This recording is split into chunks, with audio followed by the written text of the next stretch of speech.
answer. Our president doesn't have the answer.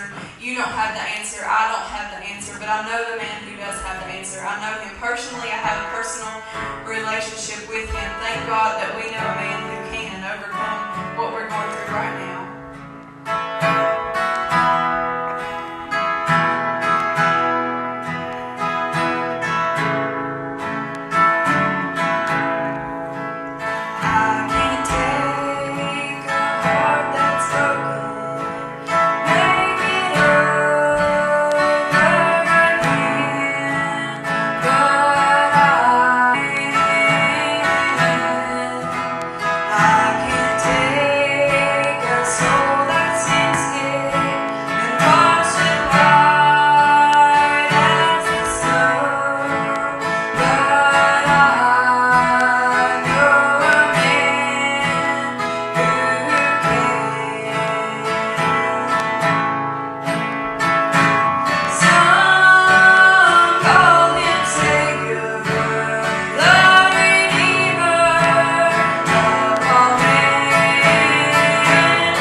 That same sweet spirit dwelling in all of us, it'll all come out in a service together very, very soon.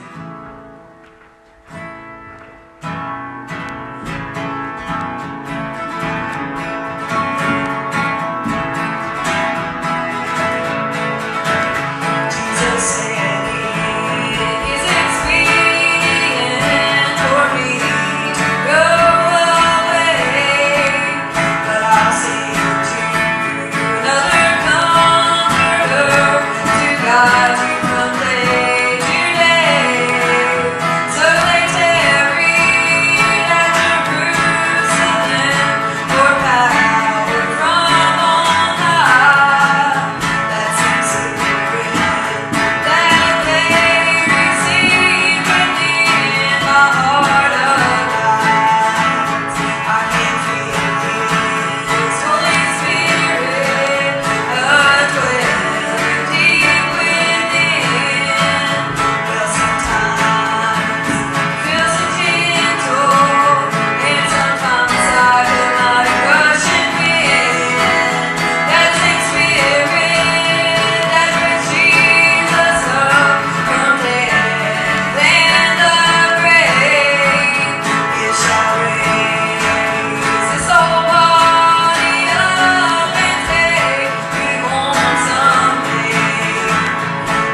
this COVID-19 virus. He's not being taken surprised by anything that's happened. And He is in control. Amen. I'm glad that God is in control. Nothing passes by Him that He's not aware of. He has to give authority to everything. Even demons are subject unto God. He is in control of everything. I told you Sunday when we come together that the Bible says, I think it's in the book of Genesis, that what Satan intended for evil, God meant for good. I believe that there will be some good things come out of what we're going through. I believe that God has got some things in mind for His people. I was thinking today about a word that God would have me to preach tonight. And on the way up here, He just impressed in my spirit that I always are telling people what my favorite verse is. So I'm going to preach on that tonight, and I'm going to also use my wife's favorite verse. We're going to look in the book of Romans, chapter number 8. And my church knows what's next, Romans 8 and 28. And we're going to look there for just a little while. Ask that you would pray for the church, not only this church, but the church around the world. We're so used to coming together 3 times a week and magnifying God and praising Him and doing the things that we need to keep our spiritual strength in this life. And just pray for all the pastors and all the church members, and just pray that God will just help us to use this time to draw closer to Him, to give us strength during this time, and pray for a world that's lost and hurting right now that seems to have no answers for what's going on. But thank God tonight that the church has the answers. And the answer is Jesus Christ. So if you look at Romans 8 and 28, if you have your Bible, I trust that you have a Bible there in your house or wherever you're at, in Romans 8 and 28. The Bible says, and we know that all things work together for good to them that love God, to them who are called according to His purpose. I'm going to stop right there just on that verse there, my favorite verse. When you read the Bible, you have to slow down sometimes and get the context of the verse. This isn't just speaking to anybody, but it's speaking to the saints of God, for those who have trusted Christ as their Savior. It says, and we know. Knowing something is a lot. Knowing things is a lot. It says, and we know that all things work together for good to them that love God, to them who are called according to His purpose. Didn't say that everything was going to be good. Didn't say that everything was going to be easy. Also didn't say that everything was going to be great, but it said we know that all things work together for good for those who love the Lord, for those who are called according to His purpose. I don't understand in the fullness of this event that's going on right now. I do understand that God is in control. I do know that nothing has taken God by surprise. That God saw this coming. God was well aware of the events that we're dealing with right now. He was aware that this would spread around the world, and He was aware that it would cause us to have to close our churches for just a little while this disease was taken care of. But the Bible said that all things, so if it says all things, it means all things. All is all, and the Bible says that all things work together for good. It didn't say that all things would be good, but that all things would work for the good to a certain group of people, to those who love the Lord and are called according unto His purpose. So knowing that tonight gives me strength. I often say to people in the church and people in the community and people who are going through death and going through sickness, and they say, well, preacher, what do we do? I said, well, I quote this verse to them. I said, and we know that all things work together for good for those who love the Lord and are called according unto His purpose. And they look at me sometimes and say, well, that don't really help. I had a man one time who was a deacon in our church, and his dad was really sick, and we were at the hospital. And he looked at me and said, I don't want to hear it, Pastor. And I said, well, guess what? We know that all things work together for good for those that love God, to them who are called according unto His purpose. And he just looked at me. I said, brother, at the end of this thing, you will see that God is doing something, that God is up to something. And at this fellow's father's funeral, I can't remember exactly, either 2 or 3 people got saved in the parking lot after the funeral was over. The Bible says all things work together for good. Was it good that his dad passed away? Well, probably for his dad it was, because he was ready to go to heaven. Was it easy for the family? No, it wasn't easy for the family, but there was some good came out of it. Some good came out, and some people got saved at the funeral services. So we know that all things work together for good, just to a certain group of people, to those who love God and are called according unto His purpose. I thank God that I have that promise tonight, that no matter what comes my way, no matter what we face in this life, that everything is going to be okay because I'm trusting God. There are people that I work with and around, and they're really concerned, and we all are concerned, and a lot of people are really fretting a whole lot, and they're really worried and concerned over this thing that's going on. And tonight we know that because I'm a Christian, and I hope that you are, that we look at things a different way. Many are worried about, well, how we're going to pay the bills and how we're going to do this and we're all concerned about that, don't get me wrong. We are concerned. But I'm not worried about it because I'm trusting God.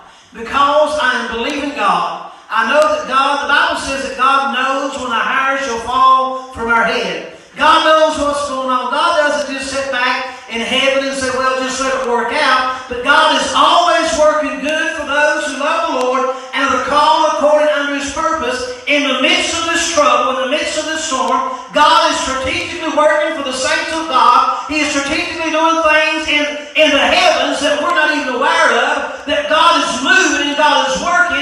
And at the end of this thing, we can look back and say, this is what God was doing during this time. I really believe that after this is all said and done, after the last person is sick and the last things is done away with this thing, I believe that revival will be birthed in the churches. I believe that the saints of God are going to be appreciative of the fact that they can go together and they can come to the house of God and worship God. I'm looking for revival. I'm expecting God to bring revival. I'm expecting to see many souls saved. I'm expecting a lot of people to begin to examine their lives and say, well, where am I at with God? What am I doing? What if I should die? What if I should leave this world? Am I ready? I believe that many people are asking themselves that question now.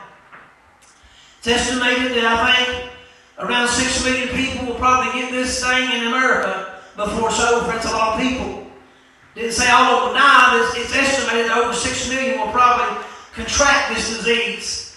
Seen some things today down in Louisiana, Mardi Gras, down in there where all that stuff takes place and all those sinful things are happening, that millions of people are gathered together there, and now many, many people there have contracted this disease, and it's spreading like wildfire in that area. We need to pray for that area. We need to pray for all the states that are affected right now. I think a lot of the states are affected by it. We need to pray that God will move. We need to pray that people will look to God for their answer. Doctors can only do so much. Our congressmen and our legislators and our governors and our president, they can only do so much. When they have reached their end and they can do nothing else but only give you a guess of what's going to happen, how things are going to work out, what should we do as the church? We have to trust God. We have to believe God. We have to say, God, we know that you're doing something. God, we know that you're not sitting in heaven and asleep. That God, you know what's taking place. And according to your word, that in this thing, all of these things, something in this will work good according to your purpose. Amen. Hallelujah. Thank God for that promise. That God said all things work together for good. That simply means that all the bad things that comes into the life of a Christian, all the good things that comes in the life of a Christian, and all the mediocre things that comes in the life of a Christian, God says, I take all of these things and I put them together, I work together, and I cause good things to happen for the saints of God. The Bible said, and I quoted earlier, that the Bible said that what Satan intended for evil, God turned it into good. Many times Satan will set up a trap. Satan will send things our way and intend to destroy us. But in the midst of that thing, God begins to move. God begins to speak, and God begins to make things happen. And the angels of heaven take attention, and things begin to happen, and God takes care of the situation. And at the end of it, good things come out of it.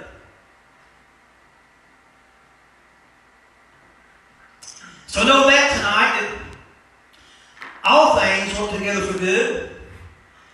For those who love the Lord, are called according unto His purpose. Before I flip over to my wife's favorite scripture, I'm going to look at just one more scripture in here. Down in verse 38. It says, for I am persuaded that neither death, nor life, nor angels, nor principalities, nor powers, nor things present, nor things to come, nor height, nor depth, nor any other creature shall be able to separate us from the love of God, which is in Christ Jesus our Lord. Thank God. The Bible says in verse 37, it says, in all these things we are more than conquerors to Him that loved us. A conqueror, in the definition of the Bible, is a conqueror is someone who don't just defeat the enemy, but they utterly defeat the enemy. David, when he ran down to the little brook there, and he got the 5 stones out of the brook and had that little sling on his hip there, and old Goliath was up there with his big old sword and his big old spear, and was threatening the children of God. And David said, if y'all are not going to do anything, I'll do something to this big mountain. Old David ran down to the brook, and he grabbed up 5 smooth stones, and he ran up the hill toward old Goliath. Goliath, over 9 foot tall, looks to old David and said, who am I? What am I? God, David sends you unto me. And David said, you come to me with swords and staves, but I come to you in the name of the Lord. Hallelujah. Thanks be to God. This thing may have come at us, but we come at it in the name of Jesus Christ. We believe that God is going to do that revival will be birthed, and many souls will be saved. Amen. Hallelujah. I know the devil will try to use this as a scourge and disgruntle a lot of people. But if you look to the eyes of faith and trust God, some great things can happen in the midst of the storm. Never in America that I know of, and I'm 52 years old, have we been told not to go to church, not to assemble in restaurants, not to go do these things. Friend, we're living in a hard time right now. We're living in a time when the Bible said in the last days perilous times would come. And they're not telling us not to come together because they're trying to stop us from worshiping God, but they're telling us not to come together because it can save lives if we don't come together. It can save thousands of lives if we'll stay out of the church for just a few weeks and let people's bodies heal and let this disease quit spreading. I never thought we'd see a day when we'd have a disease that would cause this. But God has not been taken by surprise. I believe that God's going to do a work during this time. I've not seen a time in a long time that people are so desirous to be at church. I get texts and messages all day long, and our family does, and church members to each other, saying how we just wish we could be in the house of God. How we wish that we could just go to church tonight. How we would love to assemble together with the saints of God. Let me tell you, friend, if you'll take this the right way, God will build you during this time. God will strengthen you during this time. And when we come out of it, we'll be a force to be reckoned with. And the devil will think twice before he comes after the saints of God. Hallelujah! For greater is he that's in me than he that's in the world. Hallelujah. I asked my wife right before we got the cameras and stuff turned on, I said, what's your favorite verse? And she told me, said, my favorite verse is Philippians 4 and 19. And this is what it says, but my God shall supply all your need according to his riches and glory by Christ Jesus. I believe that about put that with Romans 8:28.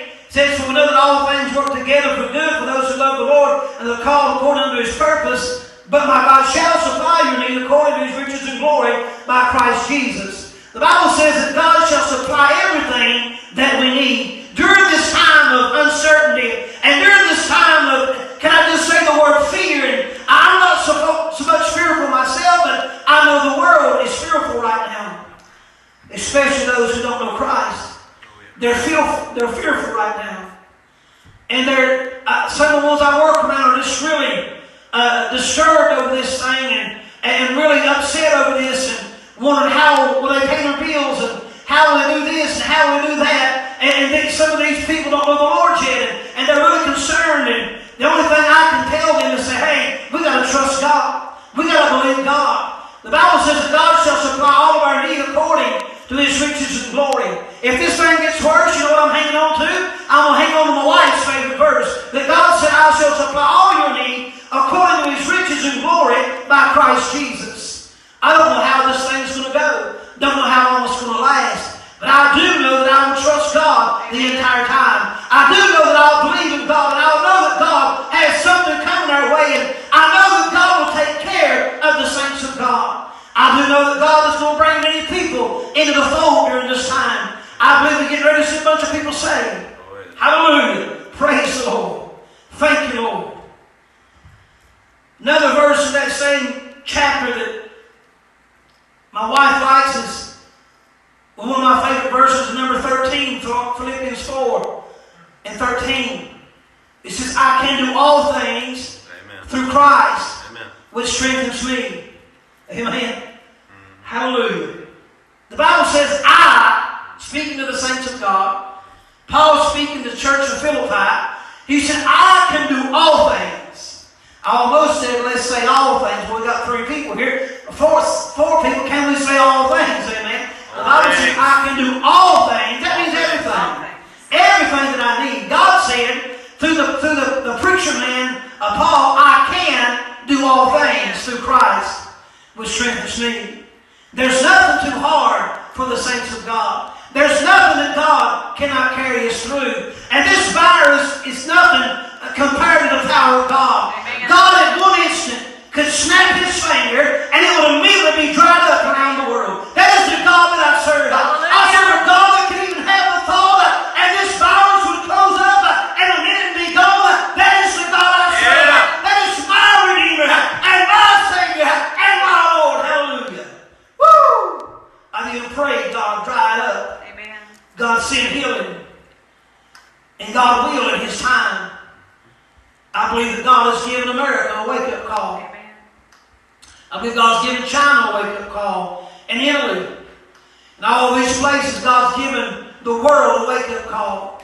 Because I'm going to tell you, when the rubber meets the road and everything's all said and done, it ain't going to matter what you believe as far as all these other religions and stuff. The only thing that will matter, do you know Jesus Christ is your Lord and Savior? Have you been washed in the blood of Jesus Christ? God forbid that any more should die from this, but I'm sure they're going to, because they're dying all the time. The numbers are increasing dramatically every day, and people are dying. But the most important thing is, do those people, do they know Christ? Are they washed in the blood of Jesus Christ? And I pray and hope that they are. Friend, if you should meet your Maker, I hope that you're saved and washed in the blood of Jesus Christ. Many people who fear this sickness will die of another cause before it ever dries up. There will be people killed in accidents because of drunk drivers. There will be people who take overdoses who will die. There will be people who die in just a regular old accident. Nobody was really doing nothing wrong. It's just life. There will be literally people dying all day long of other things besides this virus. This virus has got people afraid and frightened for their life. But friend, we're not promised another day. I don't care if we're healthy and this virus can never reach us. We're not promised another breath. We're not promised another day. The main thing is being saved and ready to go to heaven. I hope that you're saved and ready to go to heaven. Thank God that He shall supply all of my needs according to His riches and glory. Church, I would encourage you. I'm looking out at the congregation that's not here. But in the spirit, I know you're sitting in the church right now. I know a lot of you at home watching by the way of internet and by your phones, and you're watching the service. And I would encourage you today, keep the faith. Amen. Keep trusting God. Yeah. Know that God is in control. And God is going to be all right if we just trust the Lord. Keep your eyes on the prize. Get your eyes on the storm. And get your eyes on the one who has His way in the storms. Hallelujah. The Bible says the clouds are but the dust off of God's feet. God has His way in the storm. And certainly we're in a storm right now. The world is in a storm.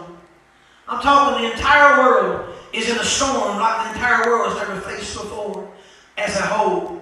Many people have faced these types of diseases for hundreds and thousands of years. But this one here has got the whole world's attention. The Bible says that in the last days, perilous times would come. That means hard times, fearful times. It said in the last days that young men's hearts would fail them because of fear. Look back in history and all the times of events have happened when that Enron deal went wrong. People jumped out of skyscrapers and took their life because of fear. In Y2K of the year 1999, turning over the year 2000, there were people who were afraid that it was going to be the end of the world. They were fearful, and I'm sure there's probably some who took their life during that time. People stacked up and piled up groceries and food because they were afraid that the computers would shut down on the stroke of midnight on the first day of the year 2000. But many of the saints of God, we didn't stack up a bunch of groceries. We just trusted God. We went to bed on that night, on the last night of December, knowing that the next morning we'd be waking up in 2000. Actually, we was here at the church during that time because we had watch night services. But guess what? 2000 rolled in, and God was still in control. God was still at the wheel, amen. And let me tell you, God, I know that's a different way to say it, but God is at the wheel right now, and everything is going to be all right. God has got a perfect plan for the saints of God. There ain't nothing that God misses. He knows when the hairs shall fall from your head. The Bible says that God even numbers the hairs on the heads of His people. We have a God who cares. He takes notice when a sparrow falls to the ground. The Bible says, how much more shall He watch over His people, His loved ones, amen. If I could leave you with one thing, I'd say trust God during these times. Believe God. Put your trust in God. Get your trust out of your job. Get your trust out of your career and your bank account. And put your trust in God. Amen. Believe God. I can lose everything. We don't know what's going to happen. I can lose my house. I can lose my job. I can lose everything. But you're looking at a man. If I lose it all, I still got it all. Why? Because my name is written down in the Lamb's Book of Life. And I'm ready to go to heaven. I've been by the way of Calvary. And asked Jesus Christ to forgive me of my sin. For that's the most important thing that you'll ever do, is to come to the Lord and say, Lord, I'm a sinner. I'm lost. And I need a Savior. Repent of your sins and ask Jesus Christ into your heart, and He'll save your soul. You say, well, preacher, I'm a good person. I've not really ever broke the law, and I've always been a good mom or a good dad, and I've paid my bills and I've worked. The Bible says, for all have sinned and come short of the glory of God. So if all have sinned, then all need a Savior.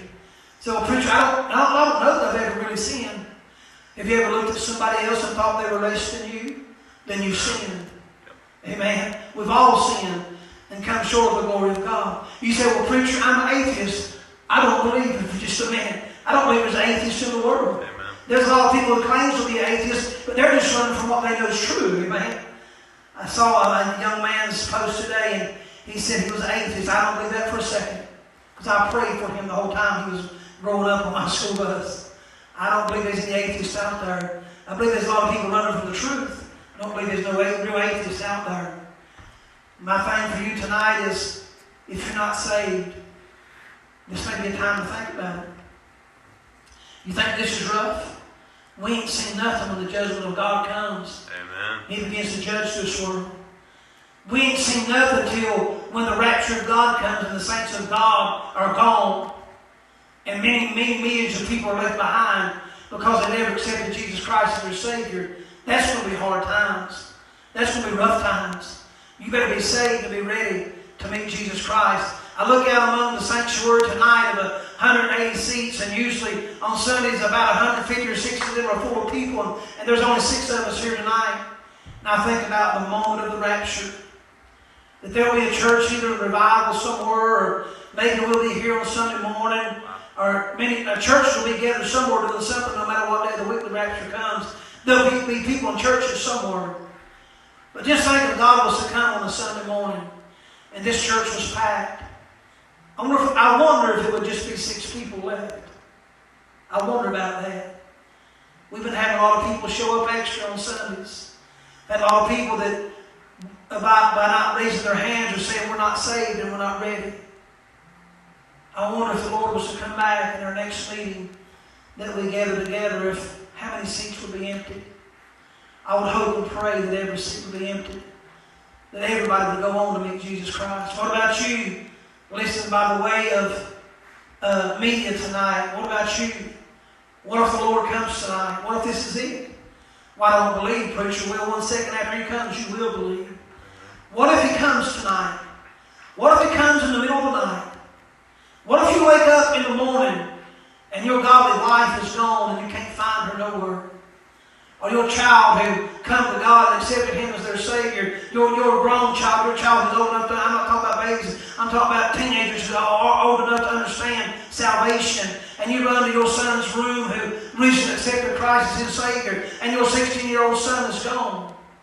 You and your husband never had time to get to church and never had time to get to talk to the Lord. And you go call all these Christian friends and none of them's to be found. And you go down to the preacher's house and he's gone. And you call some people who knows the church and loves God and they're all gone. Friend, that's going to be real one day. It's going to happen. I hope you're ready. I hope you're ready because this thing we're dealing with right now, COVID-19, pales in comparison to what it's going to be the morning after Jesus comes. The old song when I was a kid at the Baptist Church in Speedwell, it would say, the morning after Jesus comes, I hope they find you gone. I hope you're ready. I hope you're saved. I encourage you tonight to trust God during this time, to believe God. If you're not saved, to get saved. I'm going to go into an altar call, and you can kneel down there at your couch or wherever you catch this at. You might not catch this till tomorrow or the next day. But if you're there and you're not saved, all you got to do is say, Lord, forgive me of my sins, for I'm a sinner, and save my soul. And God said He would do it. The Bible says, if thou shalt confess with thy mouth the Lord Jesus, and shalt believe in thine heart that God has raised Him from the dead, thou shalt be saved. All you got to do is believe that Jesus died on the cross, shed His life's blood for you, died and rose again the third day. And if you believe that, and His blood saves you, and you receive that, and the Bible says you're saved, that's all it takes. You ain't got to have the preacher do anything for you, the church. All you got to do is believe Jesus Christ. The preacher can't save nobody. Only Jesus Christ can. So I'm going to pray. God, I thank you. And I praise you for meeting us here tonight. Though we couldn't meet as a church tonight, though there's only 6 of us tonight, God, we're thankful for those who came out and did the worship, God, and for Brother Lee who's doing the video and going to send it on down the line to YouTube and people can watch it everywhere. And thank you for these people who put themselves out tonight and come out to just be in the house of God. We might have a service where people can worship God in their homes or wherever they're at. God, we pray that this word would go out and do that which you sent it out to do. We pray that souls will be saved and lives will be changed, God. And I pray for a quick resolve to this disease, God. I pray that the saints of God can get back to church quickly. I pray that people can get back to work quickly. I pray that our government will do what they should to help people during this time quickly. I pray, God, that you just help us all to slow down for just a little bit and realize what's really important in life. And that is our relationship with Jesus Christ. And after that, the relationship with our loved ones. Thank you for everything that you do. We give you praise, honor, and glory. In Jesus' name we pray. Amen. Amen. As we're cutting it off, we'll be back here Sunday morning at 11 o'clock unless something happens, a miracle, we get to come back to the church. We'll be back here Sunday morning at 11 o'clock. Goodbye. God bless you. Who's it all about? Jesus!